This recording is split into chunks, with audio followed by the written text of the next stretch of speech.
From Beetlejuice sequel to Megalopolis, there's been a wide range of movies to check out in September 2024. So here I'm sharing my ranking of all 12 movies that I got to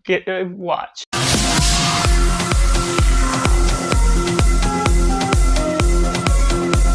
And welcome to Cinema, where we focus on a film. I'm Josh, this is Simply Cinema. Let me know down in the comments below how many movies did you get to check out in September 2024, which was your least and your best favorite of the past month, what released, and just let me know all your thoughts. Be respectful in the comments below, because we all have our diverse opinions coming from different backgrounds, liking movies for different specific reasons. So let me know all that. Make sure to like this video if you enjoy it, subscribe if you wish, if it benefits your viewing experience and what you get out of the love of cinema as a whole. And getting into it in that space, we have God's Not Dead, In God We Trust. Now, even as a Christian, I'm not particularly fond of this franchise. I don't lean into it or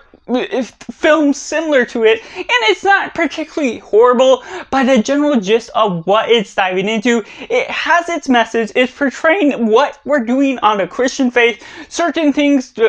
involving politics, but it's not a film that particularly has the right beats, that dives into the characters with interesting tropes or things that dives us into the ideas and what it's doing outside of just preaching a message. And so while it does have a specific format that it's heading into, it's wanting to do, making it into a film, it certainly doesn't work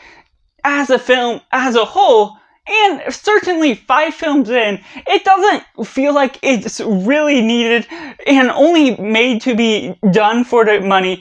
because of how it's done, with everything that's gone on throughout, where the franchise has led on to, that's been going in wild direction. And so while it's not horrible, I may watch it again at some day, it's not something that I'll lean into again recently. And at number 11, we have Apartment 7A, a Rosemary's Baby sequel that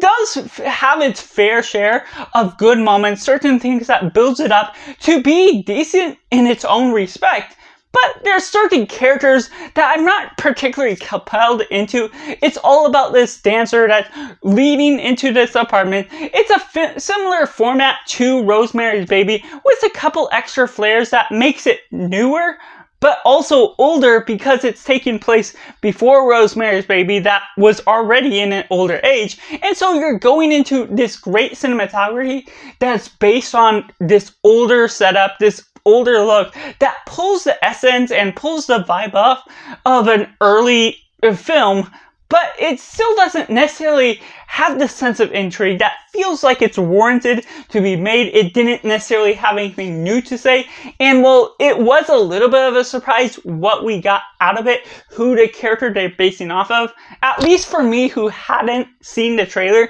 hadn't known what it was really all about, what the prequel was basing the story on. It dive into a little bit of the culture, certain background, but not enough that makes it feel like it's on the level of what we're getting out of Rosemary Baby, even as a personal preference where I wasn't huge into the original to begin with. And at number 10, we have Megalopolis. Now this is an interesting one, even this low on the list, because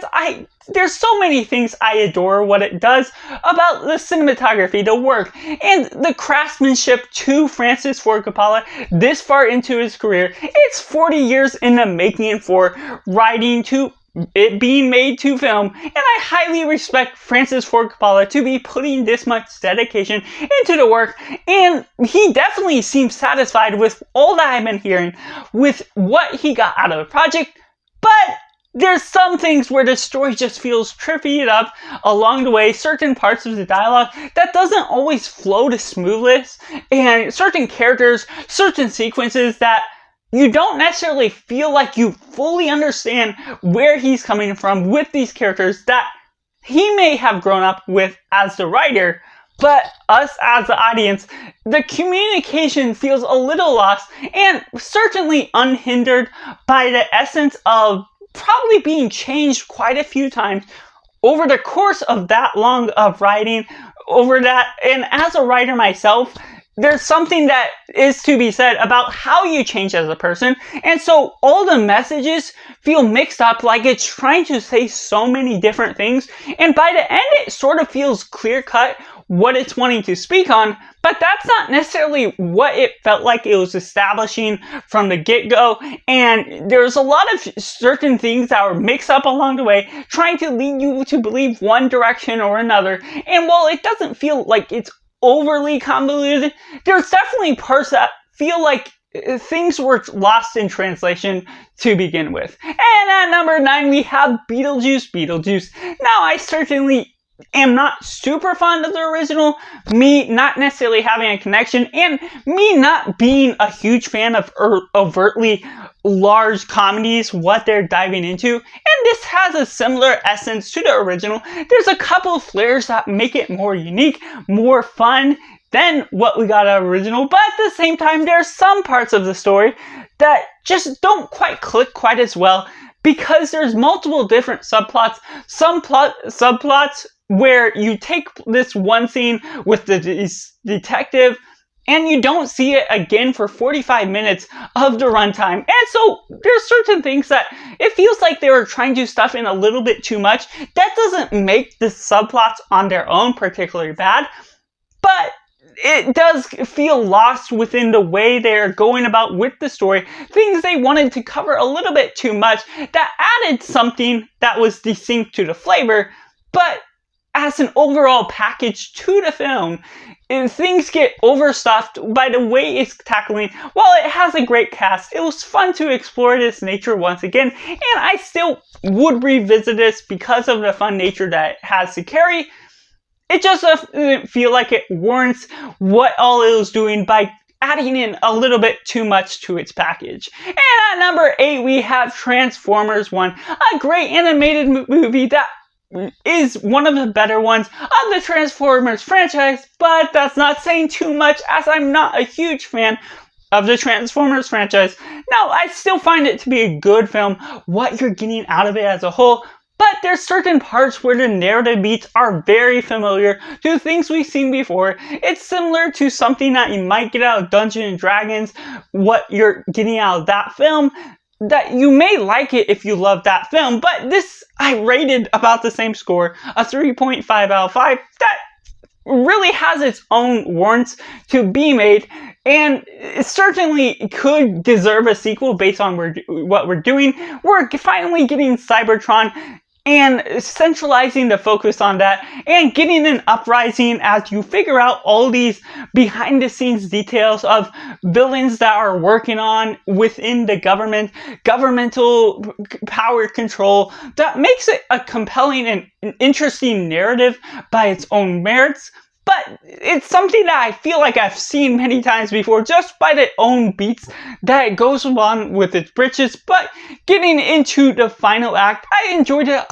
a lot more what we get out of that final battle. So it does have something to be said about what it can handle with its creative animation. Next up, we have Never Let Go, a horror film split up into 3 chapters, all based on this survival theme, where there's a questionable evil presence within the woods that you just can't always see or as what we're getting out of it. Alexandre Aja, I'm not familiar with his directing, what he's done in the past, of what I haven't seen from his filmography before, but what we get out of this, it's a naturally slow building, ground building horror film that is slower paced until you really get on to the next couple of chapters. And so there's a natural idea where some things are less interesting once it's a slower pace, but with the gradual build-up, I feel like there's an interesting thing to get out of it, and also something that could be very different upon rewatch, knowing what to expect, knowing the truths and questions, to which there is some questions that are left unanswered because it's a thing that feels up to interpretation, and that's where it feels good. How Barry has one of her best performances in years, what we're getting out of it. The evil is a questionable thing that is interesting in its own concept. There's certain things where it takes its own time, which can be a good and bad thing at the same time based on what you're getting out of it, not knowing really what to expect as a whole, and it there just leaves some certain things that it doesn't get afraid to flip the whole script on its head and take out certain things, and without spoiling something, change the script of what all is going on with the film, what you can expect going forward with certain outcomes of characters or incidents and where it's located. And so that becomes an interesting thing on its own terms. And next up we got Uglies. Now this is a film that not a whole lot of people have loved on Netflix, but me, it's a young adult fiction film that I just really enjoyed. Maybe it's because I'm not having gone into all of the young adult films that we've gotten based on books before, but this one is a sci-fi dystopian thriller that has its own quirks, has its own things of romance and sci-fi, diving into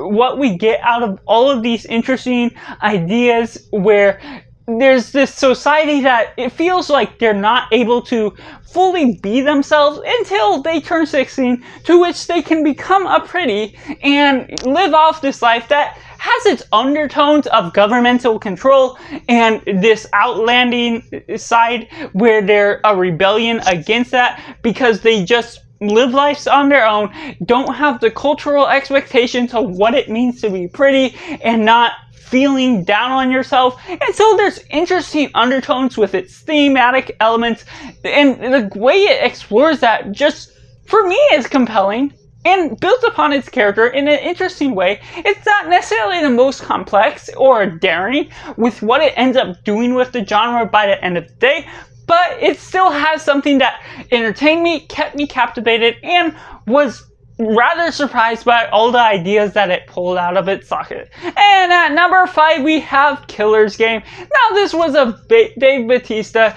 John Wick style film. It's not as adventurous or as big or as explosive as what we get out of John Wick, but still handles its own adventures to its own extent. Dave Bautista, Sofia Boutella just are great here. What we get out of them, their action set pieces, the explosives, it's just a fun action film that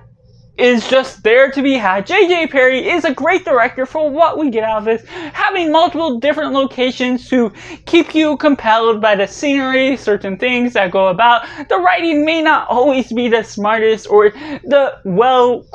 most crafted for what you're getting out of the genre, but it's still an action film that I was able to watch in theaters and had a good time with. At number 4 we have Rebel Ridge. Now this is an interesting action film on Netflix that becomes compelling by Aaron Pierre and Don Johnson's performance. Aaron Pierre just trying to go on a quest to sort of pay off his brother's bail out of jail, and then Don Johnson is this cop that's sort of the chief of police that gets involved, plays on this Rambo First Blood sort of tale, and just the shenanigans that can go about, just this underlying dark theme of what's going on in the police force, in the background, everything that's going on with this corrupt police society, while also having Aaron Pierre, who is playing a character that gets criminalized for not doing anything and manages to go on this certain quest that you sort of expect certain things to come about, but there's also a certain twist at the middle where it's sort of a mixed element of where it's too abrupt of a change, but I'm also intrigued by the change that it takes on because it becomes a different story, a detective story going on the undercover, figuring out what's wrong with the police force, while also having this thing at the first half of the film where it's investigative, more calm, but we're getting Aaron Pierre's character learning who he is as a military man and having all these forces and fighting techniques that creates the entertainment, creates the action that reminds you a little bit of First Blood, that builds upon its own unique storylines, that is something that I may get into, and I just really enjoyed the performances as a whole, which leads me into my top 3, Speak No Evil, the best Blumhouse movie of the year thus far, and just how we managed to tackle all its themes, all its things, and it feels like something that wasn't necessarily meant to be remade this early because it's based on an international film of the same name back in 2022. I didn't watch that one yet for the purpose of exploring this, having no personal biases to compare to, and it still delivered on the horror antics that managed to pull me in, build upon its characters, build upon its stakes, with an elevation to building up its grounds, and then gradually growing more and more intense. What we figure out of the family, what they visit, having the themes of not always trusting the strangers you meet at first hand, no matter how kind or respectful they are to where we're pulling into, and just discovering all the details that makes it more grotesque and more strong of a written film. Just sucks me into the story, keeps me captivated by all the horror that has to be had. Which leads me into number 2, The Substance. Now this may be one of the more unique films, and certainly the most grotesque film of the year. Just we're getting out of body horror to return to it in something that's really compelling. Dennis Quaid, even though he's a side role, is just some of his best performance acting that I've seen out of him. The writing finally works for giving him something where he can truly act. And over the past few years, he's played some of the same characters over and over that go about the same narrative beats, and this just really brings him out. But still, even with the main stars, we get something extra out of them as well. Just having these two personalities that one takes the substance because she's having this crisis where she's not feeling good enough based on the performance she's set in it with her job, and so she's looked at as having to be younger, having to be more beautiful for the job that's trying to require her to have a younger performance. And so after taking the substance that leads her to split into this younger self, this better you self, it goes into all of these different things where you just question where it's going, and it always goes into a particular realm that you just don't expect, builds upon its stakes, reveals its consequences to its full extent, and just the makeup design, the costumes, everything that's gone on throughout just keeps you engaged by the writing, the certain themes that builds upon the things of societal expectations, and not only the themes of that, but still going on to be this monster horror film of its own realm because of the obsession that she has for her passion, being able to go about try and become a better version of herself because of what society is now thinking about her when she was once a star and now looked down upon, looking to find a new face. And that new face is her, but the consequences that go about along the way is just unpredictable, but a whole lot of fun, and it features some grotesque horror moments. Which leads me into number 1, His Three Daughters, a drama film on Netflix that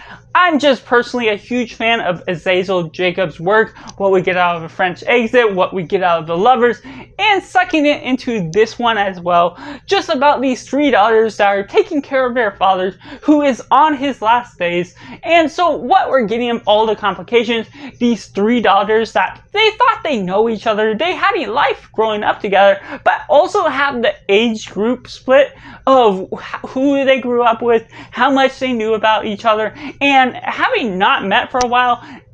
and being forced back into this situation, there's certain things where it could have been a little bit more developed, but at the same time, the dynamic relationships that bring it down to earth create this realistic drama that really sucks you into the characters, really balances in the characters, what you're getting out of this character versus this character, why their motivations are the way they are. There could be a little bit more development on the side of making it a bit more believable what certain characters have to overcome in order to trust the other or be able to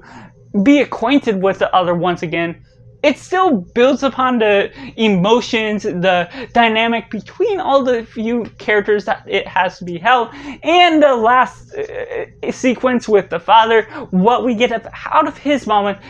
and just what the undertone to that ending strike of a blow that it has as a whole just makes it that much more powerful of a film for me that really sucks me into the romance style drama that it is. So that's just my personal ranking of all 12 September 2024 releases from my least favorite to my favorite. Let me know down in the comments below how you would rank your movies that you watched in September 2024. How many have you seen? Make sure to like this video if you enjoyed. Subscribe if you haven't already to join in the film culture community where we talk about the love of cinema as a whole. So that's just all, and make sure to do yourself a favor and go watch a movie.